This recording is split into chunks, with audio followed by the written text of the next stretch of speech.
Hallo, mein Name ist Shanura und wie ihr bestimmt wisst, gibt es seit 2016 in Osttürkistan Umerziehungslager bzw. Konzentrationslager, in denen bis zu 1 Million Uiguren festgehalten werden. Unter anderem auch unsere Verwandte.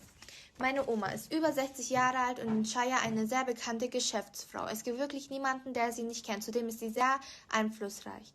Sie ist in einem der Lager komplett psychisch krank geworden und erinnert sich an gar nichts mehr und wird immer noch dort festgehalten.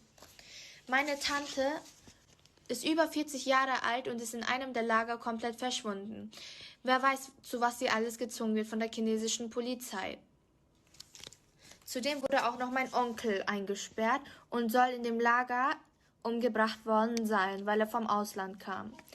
Wir sind nicht die Einzigen, die davon betroffen sind und bitten deswegen um eure Unterstützung und euren Support. Bitte verbreitet dieses Video und teilt es, denn ich bin nicht die einzig betroffene Uigurin. Vielen Dank.